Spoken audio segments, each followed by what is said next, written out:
بسم اللہ الرحمن الرحیم۔ السلام علیکم۔ شروع اللہ کے نام سے جو بڑا مہربان نہایت رحم کرنے والا ہے۔ حضرت انس بن مالک رضی اللہ عنہ سے روایت ہے کہ نبی کریم صلی اللہ علیہ وسلم غزوہ خیبر تشریف لے گئے۔ ہم نے وہاں فجر کی نماز اندھیرے میں ہی پڑھی۔ پھر نبی کریم صلی اللہ علیہ وسلم سوار ہوئے اور ابو طلحہ بھی سوار ہوئے۔ میں ابو طلحہ کے پیچھے بیٹھا ہوا تھا۔ نبی کریم صلی اللہ علیہ وسلم نے اپنی سواری کا رخ خیبر کی گلیوں کی طرف کر دیا۔ میرا گھٹنا نبی کریم صلی اللہ علیہ وسلم کی ران سے چھو جاتا تھا۔ پھر نبی کریم صلی اللہ علیہ وسلم نے اپنی ران سے تہبند کو ہٹا دیا، یہاں تک کہ میں نبی کریم صلی اللہ علیہ وسلم کی شفاف اور سفید رانوں کی سفیدی اور چمک دیکھنے لگا۔ جب آپ خیبر کی بستی میں داخل ہوئے تو آپ صلی اللہ علیہ وسلم نے فرمایا، اللہ اکبر، اللہ سب سے بڑا ہے، خیبر برباد ہو گیا۔ جب ہم کسی قوم کی آنگن میں اتر جائیں تو ڈرائے ہوئے لوگوں کی صبح منحوس ہو جاتی ہے۔ آپ نے یہ الفاظ 3 مرتبہ فرمائے۔ اس نے کہا کہ خیبر کے یہودی لوگ اپنے کاموں کے لیے باہر نکلے ہی تھے کہ چلا اٹھے، محمد صلی اللہ علیہ وسلم آ پہنچے۔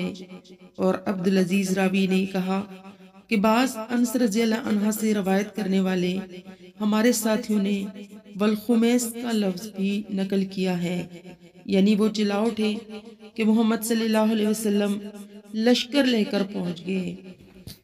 پس ہم نے خیبر کو فتح کر لیا اور جمع کی گئے قیدی۔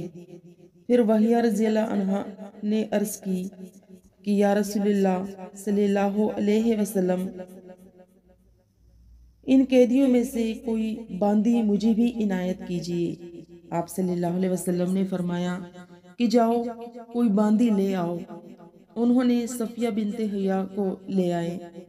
پھر ایک شخص نے نبی کریم صلی اللہ علیہ وسلم کی خدمت میں حاضر ہوا اور عرض کی، یا رسول اللہ صلی اللہ علیہ وسلم، صفیہ جو قریظہ اور نذیر کی سردار کی بیٹی ہے، آپ نے انہیں وحیہ کو دے دیا، وہ تو صرف آپ ہی کے لیے مناسب تھی۔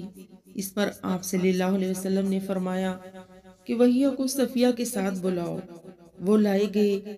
جب نبی کریم صلی اللہ علیہ وسلم نے انہیں دیکھا تو فرمایا کہ قیدیوں میں سے کوئی اور باندی لے لو۔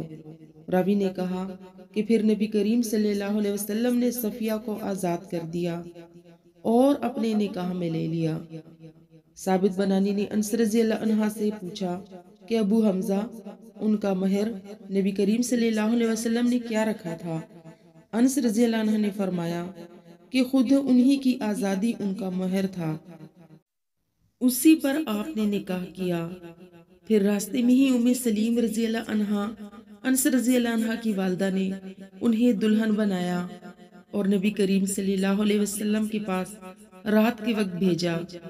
اب نبی کریم صلی اللہ علیہ وسلم دلہا تھے، اسی لیے آپ صلی اللہ علیہ وسلم نے فرمایا کہ جس کے پاس بھی کچھ کھانے کی چیز ہو تو وہ یہاں لے آئے۔ آپ ایک چمڑے کا دسترخوان بچھایا، بعض صحابہ کھجور لائے اور بعض گھی۔ یہی آپ صلی اللہ علیہ وسلم کا ولیمہ تھا۔ Thanks for watching.